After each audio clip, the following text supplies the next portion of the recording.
You have just clicked on a clip from the BucketHatSam Talks Ball Podcast. If you want to listen to the full episode, keep the link in the description down below. Like, comment, and subscribe. And yeah, enjoy the video. So, who do you think realistically, early predictions, and I mean serious early predictions, who are you having Yeah, down as winners? Who are you convinced by? I've held the same opinion since the start of the tournament, and it hasn't changed now. And I think Bayern Munich are being overlooked, and I think they will win it. You just look at the squad depth they've got now. Obviously, they've brought in Nagelsmann, who has like an immaculate record with Leipzig. You put him in the Bayern job with all of those players. He then brings Upamecano and Sabitzer with him. It's just ridiculous. The squad they've got is just insane. Obviously, they're playing a higher intensity football now, a quicker pace football, more attacking. With the weapons they've got, I don't know how any team could compete with them. If on their day, it's just ridiculous. You've got obviously, and I like the blend they've got there now. So you've got your established, obviously Lewandowski's in the form of his career and cannot stop scoring goals. You don't even need to explain him. You just say Lewandowski. You just need to simply just leave it as that. Scoring like 40 goals a year, it's just ridiculous. Then it's the number of options they've got. So I'm just going to reel a few off of the established stars. You've got Sane, Gnabry, Muller, Goretzka, and Kimmich. Kimmich and Goretzka in the middle of the park is one of probably one of the best midfields outside of England. I'd say potentially that's I personally think and that's the with best Muller. partnership the two centre midfielders, best partnership in the world right now. And then Muller just in front is the way I love Muller as well. The way he's transformed his game over different managers, different eras.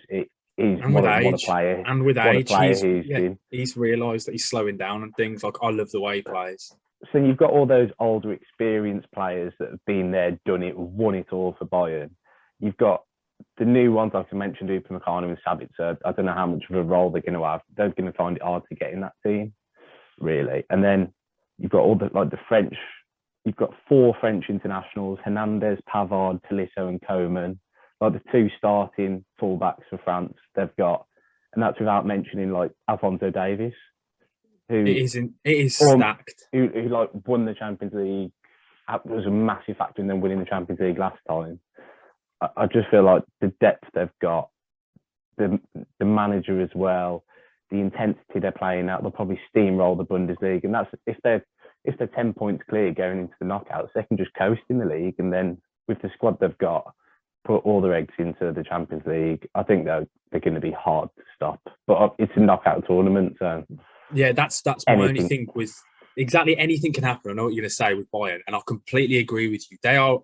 I think they are if they're not the favourite, I think they are really the favourites. According to the bookies, they are the favourites. And the way they play, and obviously I love it, it's proper end-to-end football with them. That is the only thing we've seen in moments, like we saw them play against PSG. I think it was last season, Champions League, because it's so all-out attack. That is the only thing. I think, yes, they've kind of stacked their defence now, but they do sometimes leave themselves vulnerable. They can, because they will score more than a lot of sides. But I do think in a knockout competition, that sometimes can be extremely risky. And we've seen it in recent years where sides can just sit back and just counter the hell out of them. And we saw, I think it was PSG last year across the 2 legs. Am I getting that wrong? I think, when they just left literally Mbappe up top and they just countered constantly. That is the only thing you find with Bayern, because they do control games. And in a knockout tournament, as you said, that is the only worry for them.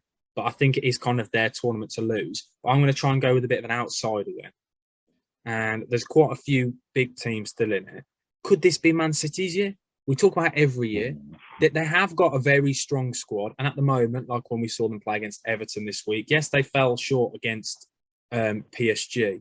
But at the moment, they are looking very, very strong. I think they're getting overlooked because of they're not being at the form that they were last season. But I still think they're a powerhouse. I think Liverpool. I was going to come on to Liverpool. Liverpool, I think Europe they're a beast. They are not. They are they take it to another level in Europe. I think Liverpool would be my second pick, and I think they'll go far in the Premier League. But one thing that may hurt them in the league is that squad depth compared to City and Chelsea. And I think if they get 5, 7 9-10 points adrift in the league, all of a sudden their focus switches and it's just Champions League, and we know what they can do in the Champions League. Oh yeah, literally at Anfield on a Wednesday night when the floodlights are on, you know that stadium's going to be rocky and the atmosphere is unreal. And you like that famous night against Barcelona, like you know moments like that will happen with Liverpool, and I think they're a side that you can never sleep on them, whether they've got injuries or not. We've seen for some reason it's just Liverpool, isn't it? In Europe, they are, as I said, they are an animal, they are a beast. So I agree with them. I think more so than Man City. No, sorry, the other way around. I think Man City this year, I think because of Liverpool being so good, I feel like I just have a sneaky feeling they're being overlooked slightly. And we're not even spoken about PSG. PSG right now, I think this is their best chance of doing it right now, because they've got Messi in, a player who has done it, a player who is around that squad. My only worry for them, again, it's the balance of this squad. And that's the thing they've struggled with for so many years. They just buy individuals. But I think this is their biggest chance, in my opinion, because they will be losing Mbappe this summer. And without Mbappe, I don't think this side will succeed next year. I think this is their last chance, realistically, with this group of players, with Pochettino, but a manager who has failed at that final hurdle. That's my only worry for them. But I think PSG and Man City, for me, are my two favourites.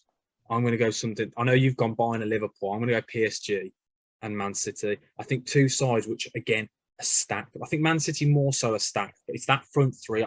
No matter how unbalanced they are, that three on their own, just you can't sleep on them. They are unreal. I've got doubts about PSG, but like you said, if they turn it on with the players they've got, there is no hope for you. But like, I do question the gelling, because like Ramos and Messi, it was their first training session together this week. Yeah, and their two summer signings, they've only just trained together, and they didn't get on beforehand either. But if they do turn up, it is ridiculous. I think Messi's the biggest factor. A huge factor is having Donnarumma in goal, who is, in my opinion, clear as the best keeper in the world at the moment. I completely agree with you. He can win you games single-handedly. Yeah, I completely agree with you. And then if they can get Ramos fit, obviously he's still not played yet. But if they can get even 80% of Ramos, that leader that he is, Donnarumma and Ramos, the two of them together, like you can imagine how commanding. And you got the blend of them Marquinhos, who unreal on the ball. They have got Hakimi and Wijnaldum added in. It is stacked, and like I feel like as I keep saying, with Mbappe going in the summer, this is their final big chance, because I think Mbappe, obviously, he is unreal for them, and he's, as you've seen again, as I keep going back to that Bayern game, he is something that they can then play a completely different style when they sit back, and he's an outlet, and he can play in so many different systems, and that's why I'm obsessed with Mbappe, and I could go on about him all day. But yeah, do you know what, actually, and the more I speak about, I'm going to go with PSG. I said it earlier in the year, and I feel like they always let me down. They let a lot of people down, because we've said it for so many years. Their squad has been unreal, but there's just something about that squad this year. They've finally got leaders, players who will really fight for the club, because you always saw those individuals, those flair players and things, but they've now blended that with some real like grit, if you know what I mean, and some proper players who have done it for many years. And it's experience as well, isn't it? They've got Champions League winners in that side. They've got a Euros winner. They've got the Golden Glove. So literally straight away in there.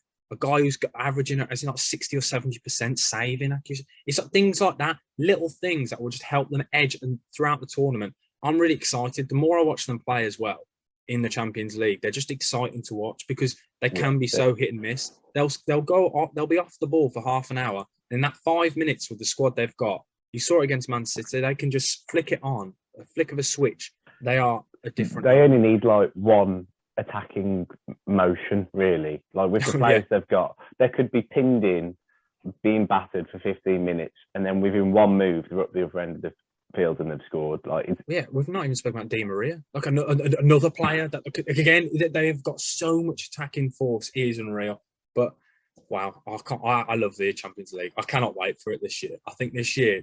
It's because we've seen kind of the demise of Real Madrid and Barcelona, but I think this has then meant that some of these other sides have really come to the forefront, and it's quite exciting to see other powerhouses do well in Europe, in my opinion. I know, again, you being an Arsenal fan, you probably just want to see Arsenal there. So we'll leave it at that.